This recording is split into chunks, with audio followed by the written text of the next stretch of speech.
প্রিয় দর্শক, বিস্ময়করভাবে সাবেক রাষ্ট্রপতি অ্যাডভোকেট আব্দুল হামিদ থাইল্যান্ডে চিকিৎসা শেষে তিনি দেশে ফিরে এসেছেন। বিস্ময়কর কেন বলছি, নিশ্চয়ই এর কারণ আছে এবং তারই ফিরে আসার মধ্য দিয়ে অনেক ধরনের প্রশ্ন, সরকারের নানান ধরনের নাটকীয়তা আমাদের সামনে যেমন স্পষ্ট হবে, অনেক প্রশ্নের উত্তর হয়তো আমরা খুব শীঘ্রই পেতে পারি। সে বিষয়ে অবশ্যই কথা বলবো। তার আগে আপনাদের একটু তার ফিরে আসা সম্পর্কে জানিয়ে রাখি। অনেকেই হয়তো এর মধ্যে জেনেছেন, তারপরেও বলি, তিনি রোববার দিবাগত গভীর রাতে বাংলাদেশে এসে পৌঁছান একটি ফ্লাইটে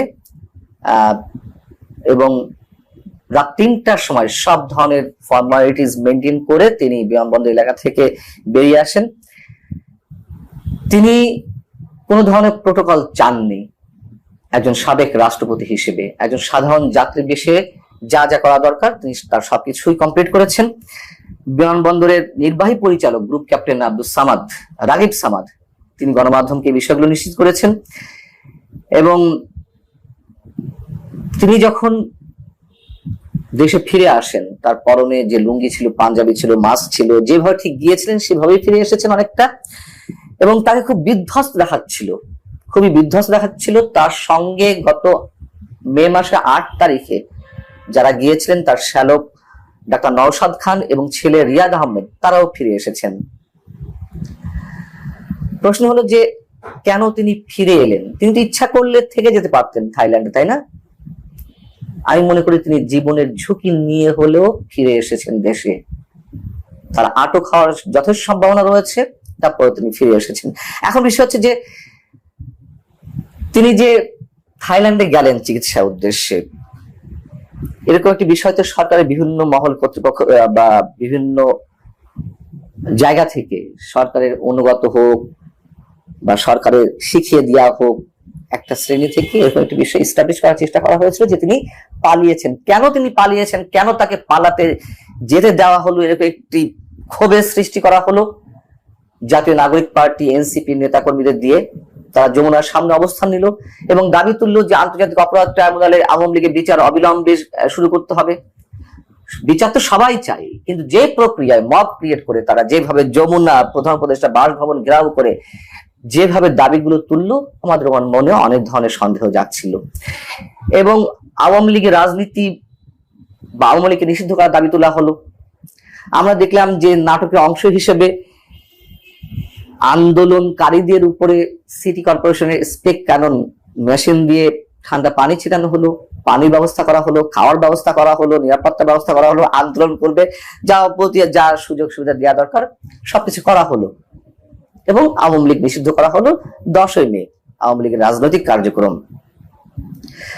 তখনই আমি বলেছিলাম, যেদিন মানে আওয়ামী লীগের রাজনীতি যে নিষিদ্ধ করা হলো রাজনৈতিক কার্যক্রম, সেদিন নয়, 8 তারিখে যেদিন সাবেক রাষ্ট্রপতি অ্যাডভোকেট আব্দুল হামিদ দেশ ছাড়লেন, ওই দিনই আমি মন্তব্য করেছিলাম, আপনারা একটু খেয়াল করে দেখেন, যে রিফাইন্ড আওয়ামী লীগ গড়ে তোলার কথা বলা হচ্ছে। তাদের নেতৃত্বে যাদের নাম গুঞ্জন আকারে শোনা যাচ্ছিল তাদের মধ্যে অ্যাডভোকেট আব্দুল হামিদের নাম ছিল, নারায়ণগঞ্জ সিটি কর্পোরেশনের সাবেক মেয়র সেলিনা হায়াত আইভির নাম ছিল, সাবের হোসেন চৌধুরীর নাম ছিল।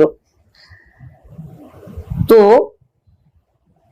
রিফাইন্ড আওয়ামী লীগ যাতে গড়ে উঠতে না পারে তারই অংশ হিসেবে হয়তো আব্দুল হামিদকে শর্ত দেওয়া হয়েছে, আপনাকে আটক করা হবে নাকি আপনি বিদেশ যেতে চান। হয়তো আব্দুল হামিদ সেটি বেছে নিয়েছেন। এবং ওই রাতেই আমরা দেখলাম 8 মে দিবাগত রাতে সেলিনা হায়াত আইভির বাড়ি ঘিরে ধরলো শত শত পুলিশ। আবার সেলিনা হায়াত আইভির যারা কর্মী সমর্থক ছিলেন, হাজার হাজার সাধারণ মানুষ, তার কর্মী সমর্থক সহ, তারা প্রতিরোধ গড়ে তুললো যে তাকে আটক করতে দেয়া হবে না। এবং তাদের প্রতিরোধের মুখে একটা পর্যায়ে সকালে তাকে আটক করতে সফল হয় পুলিশ। এই সবই একটার সাথে একটা সম্পৃক্ত ছিল। এখন অ্যাডভোকেট আব্দুল হামিদ যে ফিরে এলেন, প্রশ্ন তুলতে পারেন তাহলে কেন তিনি ফিরে এলেন? সবকিছুই নাটকের অংশ। আব্দুল হামিদ নাটক করছেন তা না, হয়তো তাকে শর্ত দেওয়া হয়েছিল, তিনি ঠিকই গেছেন, তার চিকিৎসারও প্রয়োজন ছিল, তবে তিনি জীবনের ঝুঁকি নিয়ে, আটক হওয়ার একটা প্রচন্ড ঝুঁকি নিয়েও তিনি দেশে ফিরে এসেছেন। আচ্ছা, ধরে নিলাম যে এটি নাটক নয়, এটি নাটকের প্লট তৈরি করা হয়নি, রিফান্ড আওয়ামী লীগ গড়ে ওঠা না ওঠার বিষয় হিসেবে। তিনি যে বিমানবন্দর ছাড়লেন, ঢাকা আন্তর্জাতিক বিমানবন্দর, ঊর্ধ্বতন কর্তৃপক্ষের অনুমতি ছাড়া তো আর তিনি দেশ ত্যাগ করতে পারেন না, পারার কথাও নয়। কিন্তু আমরা দেখলাম যে নাটক করা হলো এবং সেই নাটকের অংশ হিসেবে বলির পাঠা হলেন 4 পুলিশ কর্মকর্তা। কিশোরগঞ্জের এসপি, ঢাকা বা শাহজালাল আন্তর্জাতিক বিমানবন্দরের ইমিগ্রেশন পুলিশের অতিরিক্ত পুলিশ সুপার পদমর্যাদার একজন কর্মকর্তা, একজন উপ সহকারী পুলিশ কর্মকর্তা, একজন উপ পুলিশ কর্মকর্তা, 4 পুলিশ কর্মকর্তাকে বরখাস্ত করা হলো, ওদের পিন্ডি বুদুর ঘাড়ে চাপিয়ে দেওয়া হলো। সরকার যেন কিছুই জানে না। তো এটাও নিশ্চয়ই একটা নাটক ছিল। আবার তিনি, এমনও হতে পারে যে তাকে বিদেশে পাঠিয়ে দিয়ে আওয়ামী লীগ নিষিদ্ধের একটা জোরালো দাবি তোলার একটা ব্যবস্থা করা হয়েছিল। সেটিও আমরা দেখলাম। কিছু তো একটা হবে, কোনো না কোনো নাটকের অংশ তো হবে এবং নিশ্চিতভাবে তা হয়েছে। এখন প্রশ্ন হচ্ছে যে তাকে কি আটক করা হবে? যেভাবে একের পর এক হত্যা মামলা আওয়ামী লীগের শীর্ষ নেতাদের বিরুদ্ধে, সাংস্কৃতিক কর্মীদের বিরুদ্ধে, খেলোয়াড়দের বিরুদ্ধে হয়েছে, তা তো এখন তুমুলভাবে সমালোচিত দেশে এবং আন্তর্জাতিক অঙ্গনে।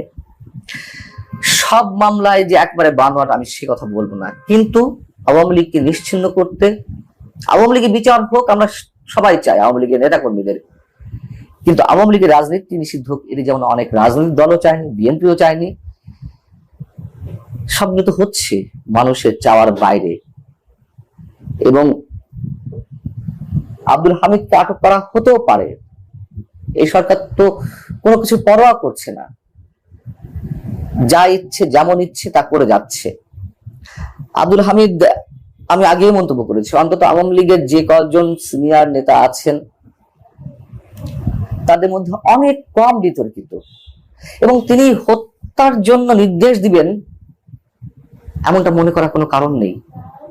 সবচেয়ে বড় কথা, 5 আগস্ট আওয়ামী সরকারের পতনের পর থেকে তিনি এলাকাতে অবস্থান করছিলেন, সেলিনা হায়াৎ আইভু অবস্থান করছিলেন, সাবেক পরিকল্পনা মন্ত্রী আব্দুল মান্নান তিনি অবস্থান করছিলেন। কেন করছিলেন? তারা তো ইচ্ছা করলে পালাতে পারতেন, পালাননি তো। আমরা দেখেছি যে আব্দুল মান্নানকে আটক করা হয়েছিল, এলাকায় যার এত জনপ্রিয়তা, এবং তিনি একসময় আমলা থাকলেও পরবর্তীতে রাজনীতিতে আসেন, মন্ত্রী হয়ে ওঠার পরেও তার বিরুদ্ধে কোনো ধরনের দুর্নীতি অভিযোগ আসেনি, ক্ষমতা অপব্যবহার করতে আমরা দেখিনি, তারপরে তাকে আটক করা হয়।